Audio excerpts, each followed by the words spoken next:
RVBN, the Rich Video Blog Network, home to weekly NFL predictions, great personality profiles, professional wrestling video blogs, sports video blogs, entertainment video blogs, and tons more. Collection of my work going back to June of 2014 is on YouTube, Twitter, Google Plus, and YouTube. Check it out. RVBN, Billerica, Massachusetts.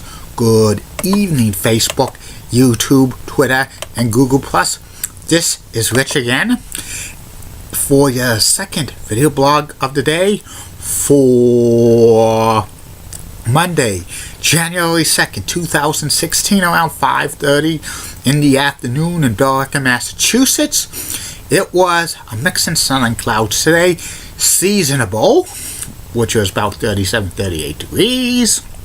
Tonight, there's going to be some rain showers, but in central Massachusetts and New Hampshire and Vermont, freezing rain advisory. So be careful. Some news to report on the RVBN Newswire. WrestleMania 34 is going to be in New Orleans at Superdome. And the St. Louis Blues beat the Chicago Blackhawks by a score of 4-1 today in the NHL Winter Classic. And that's about it on the news from the RVBN Newswire. Be back in a flash with my second video blog subject of the day. Pump it up, pump it up, pump it up, pump it up, pump it up. Get your exercise in. Walk, run, power walk, power run, jog, sprint, crawl, hop, skip, jump rope, lift weights, do yoga, do meditation, do anything that gets your heart pumping. Great heart health goes a long way. Get your exercise in 30 minutes a day. I'm back. My second video blog subject of the day is about the history of the WCW World Championship. WCW is World Championship Wrestling, and it covers from 1991 through 2001, the WCW World Championship. On January 1st, 1991, WCW broke off of the NWA, and the WCW World Championship was held by Sting. He was also the NWA World Champion as well, but not for long, because on January 11th, 1991, at a house show in East Rutherford, New Jersey, Nature Boy Ric Flair beat Sting to win the NWA World Championship and become the first recognized WCW World Championship. He won the gold belt. That gold belt was the NWA World Championship since 1986. And WCW phased out the NWA name because they wanted to be a national company, and the suits at WCW thought NWA sounded too southern because most of the NWA territories were in the southern part of the United States. So when they're a national company, they didn't want us to feel too southern. And Ric Flair held the WCW World Championship into July 1st, 1991, when he was stripped of the title. In March of 1991, he lost to Tatsumi Fujinami, the NWA, in a match Tokyo, which was very controversial. The NWA recognized Tatsumi Fujinami as the NWA World Champion during that point, but Ric Flair kept the WCW World title, and they had a match at Super Bowl I, which Ric Flair won. The reason why Ric Flair was stripped of the WCW World title, contract negotiations between him and WCW were at an impasse, and he didn't want to take a 50% pay cut, plus he was going to be phased down the card. So he left with the belt, and he kept the belt because he wanted the $25,000 security deposit plus interest, which was equivalent to $36,000. And they said to Ric Flair, fuck him. And Ric Flair was supposed to drop the WCW World title to Lex Luger at Great American Bash 1991, but they had to have a new match for the vacant WCW World title in a steel cage. It was Lex Luger against Barry Windham. This would have been like a dream main event in 1988, but in 1991 it was not a main event. It probably would be a lower mid-card match at best, because Barry was a shell of his former self, and Lex Luger was the reigning United States champion, and Lex Luger pinned Barry Windham in a steel cage, turning heel in the process with the pile driver, and he hired Harley Race, the 7-time former NWA World Champion, as his new manager. And they had to use an old championship wrestling from Florida belt that Dusty Rhodes had, and put WCW World Title on around Lex Luger's waist temporarily, because they had to commission a new WCW championship belt, which they did. Lex Luger held the WCW World Title for about 7 months. It was an unimpressive title reign, in my humble opinion. He defended against Ron Simmons, Barry Windham, Rick Steiner, and a couple of others, and this is when Lex Luger was, tired of WCW politics, and he decided to leave, and he dropped the WCW World Title to Sting at Super Bowl II on February 29th, 1992. Sting held the title for about 5 months, defending it against Rick Rude and Vader and a few others, but he dropped it at Great American Bash 1992 to Vader, and Vader held it for only 3 weeks until he dropped it to Ron Simmons at a house show in Baltimore, Maryland on August 2nd, 1992. Bill Watts, who was in charge of WCW at the time, thought Ron Simmons would be a big draw to make him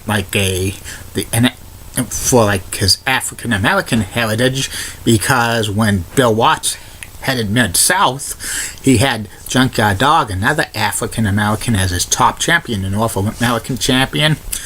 Junkyard Dog had a lot of charisma. Ron Simmons' charisma was 50-50, but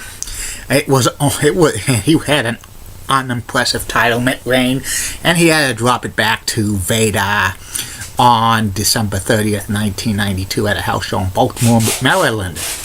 And Vader's title reign in 1993 was one of the best title reigns for a big man of all time.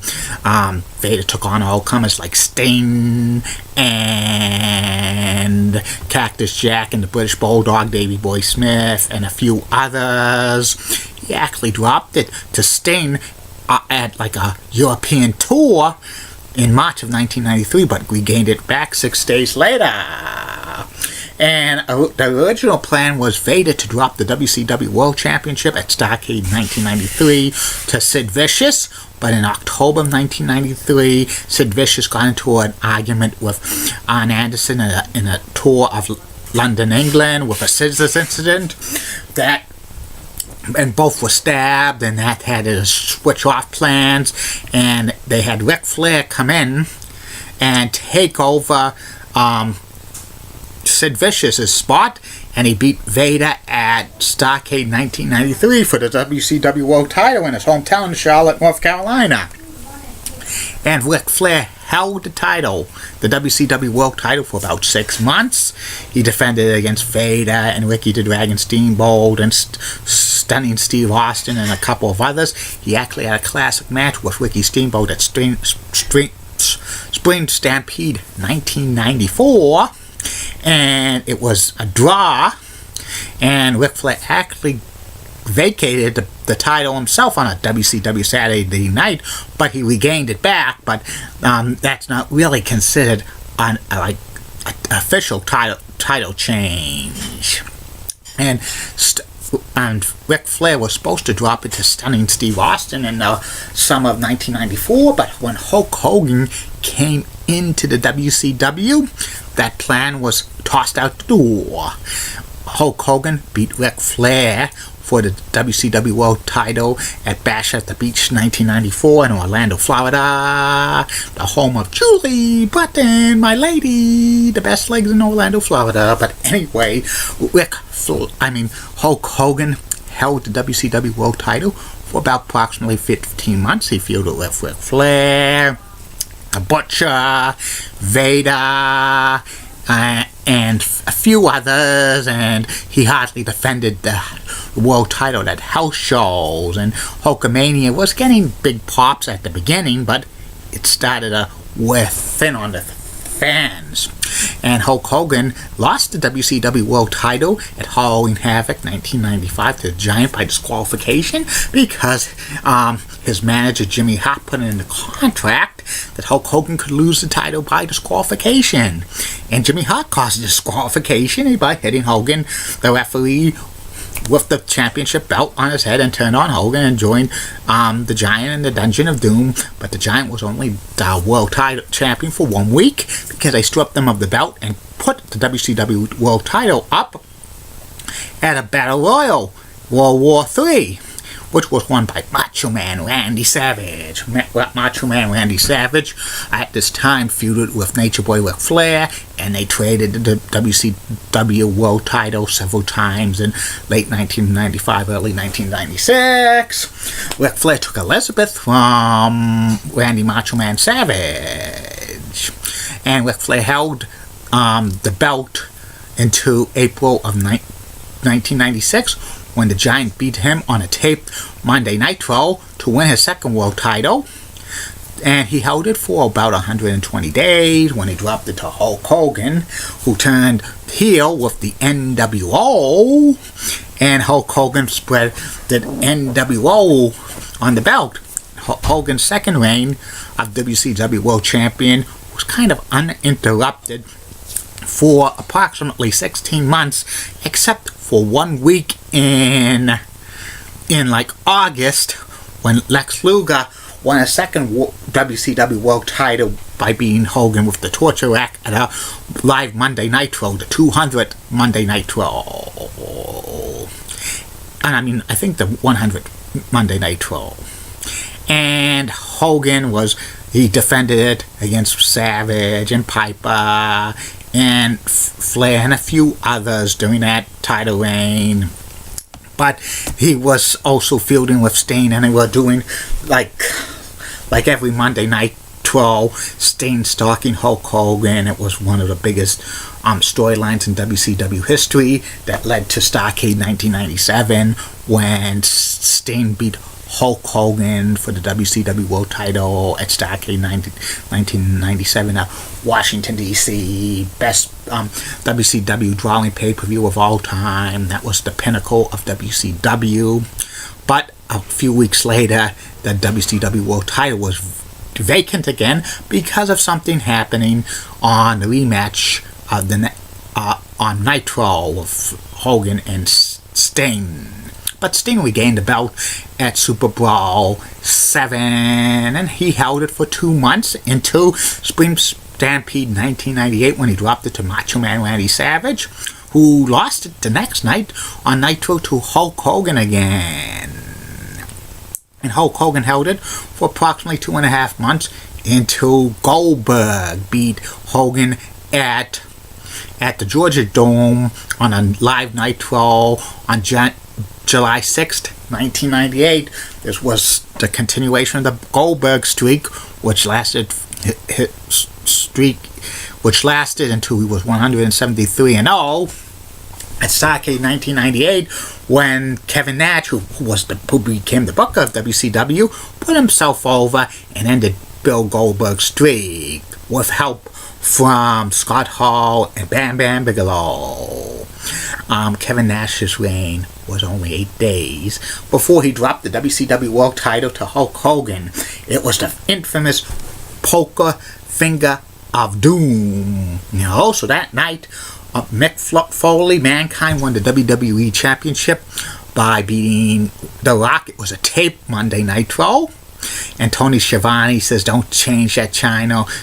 I heard the other wrestling show, there's going to be a guy named Mick Foley who once wrestled in WCW as Cactus Jack, become their world champion." That's going to put a lot of butts in the seats.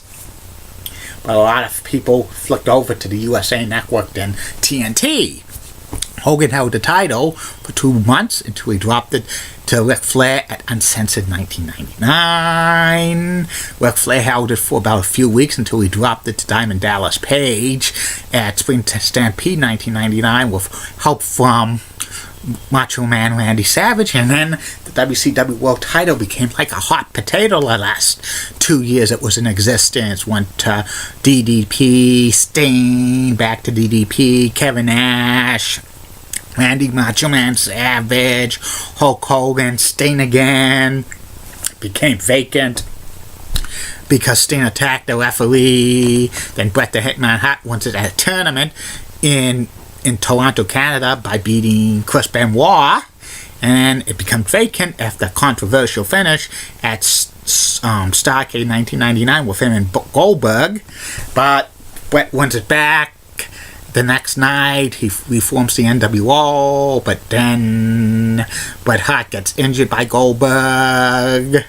And then Chris Benoit wins the vacant WCW World title, but he walks out of WCW. Then Sid Vicious wins it. And Kevin Nash, back to Sid Vicious, became vacant again when WCW was rebooted with the New Blood versus Millionaires Club angle, which I'm going to have to talk about in a future video blog. And then it goes to Jeff Jarrett, the chosen one, and back to DDP. And then they had actor David Arquette win the WCW World title by pinning Jeff Jarrett on a Thunder edition. This was the worst world champion of all time. I think they were doing it to promote the movie Ready to Rumble.